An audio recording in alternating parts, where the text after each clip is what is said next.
اور یہ سن 1348 کا بیان ہے. سن 1348 ہجری. یہ کون سا سن چل رہا ہے؟ 1435. سن 1348 چوتھی چل رہا ہے 35. سن 1348 ہجری. اور اللہ کے رسول کا انتقال کب ہوا ہے؟ کب ہوا ہے؟ ارے مسلمانوں، سن 11 ہجری. سن 11 ہجری میں اللہ کے رسول پر دین مکمل ہو گیا اور اللہ تعالیٰ نے ان کو بلا لیا. آپ کا انتقال پر ملال ہو گیا. یہ تب سن 1348 میں یہ ہے کہ ایک بدعت ابھی تھوڑے دنوں سے ہمارے ارد گرد شروع ہوئی ہے. 3-4 سال سے اس کا رواج ہوا ہے اور یہ بدعت بڑھتی چلی جا رہی ہے. اور یہ بدعت ہے کوڑے کے نام سے، جو امام جعفر صادق کے نام سے نیاز کے طور پر دیا جاتا ہے. میرے بھائی ساتھی، تو یہ رجبی کوڑا نہ اللہ کے رسول سے ثابت ہے نہ صحابہ کرام سے ثابت. بہت بعد کی چیز، بہت بعد. لیکن سوال یہ پیدا ہوتا ہے کہ اس کو ایجاد کس مقصد سے کیا گیا. آپ جانتے ہیں کہ ایک بہت بڑے اونچے رتبے کے صحابی ہیں، جلیل القدر صحابی، جن کو اللہ کے رسول، جو اللہ کے رسول کے سالے ہیں، ام حبیبہ کے بھائی ہیں، ابو سفیان کے صاحبزادے ہیں. ابو سفیان بھی صحابی، وہ صحابی بھی صحابی، اور اللہ کے رسول کے سالے اماں ام حبیبہ کے بھائی، جن کا رتبہ سنیے میرے بھائیوں. جن صحابہ کرام کو اللہ کے رسول نے وحی لکھنے کے لیے مامور کیا تھا، متعین کیا تھا، ان میں سے ایک ہے اور وہ ہے امیر معاویہ رضی اللہ تعالیٰ. کون؟ امیر معاویہ. صحابی ہیں، ایمان کی حالت میں رسول اکرم صلی اللہ علیہ وسلم کو دیکھا ہے، ایمان کی حالت میں وفات پائے ہیں، کاتب وحی میں سے تھے، بہت سارے ملکوں کو فتح کیا ہے، اپنے زمانے میں بحری اور بری فوج تیار کی ہے. اسلام میں کے پھیلانے میں ان کا بڑا یوگدان اور بہت اہم رول ہے. سب سے بڑا مرتبہ یہ ہے کہ آپ صحابی ہیں. سب سے بڑا رتبہ کیا ہے؟ آپ صاحب. حضرت معاویہ رضی اللہ تعالی عنہ یہ شیعہ لوگوں کے ہاں بہت ہی گری اور بری نگاہ سے دیکھے جاتے ہیں، بلکہ وہ لوگ ان کو کافر تک بھی مانتے ہیں. ان کا انتقال، حضرت معاویہ رضی اللہ عنہ کا انتقال یہ 22 رجب ہی کو ہوا ہے. 22 رجب سن 60 ہجری. اس دن 22 رجب سن 60 ہجری. ان کے وفات کے دن خوشی منانے کے لیے، ان کے وفات کے دن خوشی منانے کے لیے یہ رجب کا کنڈا اختیار کیا گیا ہے امام جعفر صادق کے نام. تو یہ وہاں سے ہے. دوسری بات یہ ہے کہ اللہ کے رسول نے رجب کا کنڈا نہیں بھرا، نہ بھرنے کا حکم دیا، تو ہمارے لیے جائز ہوگا؟ سب سے بڑی خرابی جو اس بدعتی عمل کے اندر ہے وہ یہ ہے کہ شرک اکبر پایا جاتا ہے، بڑا شرک پایا جاتا ہے. نظر اور نیاز یہ عبادت ہے کہ نہیں؟ ہے عبادت ہے نا. اور عبادت کا حقدار کون ہے؟ امام جعفر صادق. امام جعفر صادق سے پہلے حضرت علی، حضرت حسین، حضرت حسن، فاطمہ، اللہ کے رسول. ہے کوئی عبادت کا حق رکھنے والا؟ عبادت کا حق ہے کسی کو؟ عبادت کا حقدار کون ہے؟ اللہ. جو ہم اقرار کرتے ہیں اشہد ان لا الہ الا اللہ، عبادت کے لائق صرف کون ہے؟ اللہ. اور نظر و نیاز عبادت ہے کہ نہیں میرے بھائیوں؟ عبادت ہے، کیونکہ اللہ کے رسول نے فرمایا کہ اگر کوئی نیک کام میں نظر مانے تو اسے پوری کرے، اور کوئی برے کام میں نظر مانے تو اسے پوری نہ کرے. مومنوں کی پہچان قرآن نے بتایا کہ وہ جب نظر مان لیتے تو پوری کرتے ہیں. نظر عبادت ہے. اگر رجب کا کنڈا جس کو نظر کے نام پر، نیاز کے نام پر تم بھرتے ہو امام جعفر صادق کے نام، تو یہ شرک ہوا کہ نہیں ہوا؟ شرک ہوا کہ نہیں ہوا؟ کھلا کھلا شرک ہوا کہ نہیں ہوا؟ تو اس بدعتی عمل کے اندر شرک بھی پایا جاتا ہے میرے بھائیو ساتھیوں.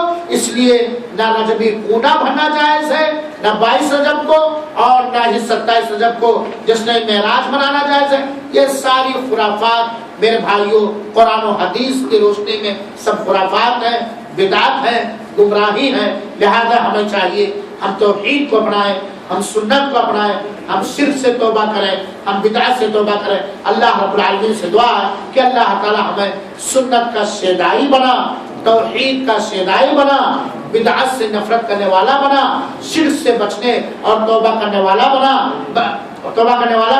اور اللہ تعالی ہمیں توحید اور صحیح سنت کی تعلیم دے، اس پر عمل کرنے کی توفیق دے اور دوسروں تک پہنچانے کی توفیق دے. آمین و صلی اللہ وسلم علی نبینا محمد صلی اللہ علیہ وسلم.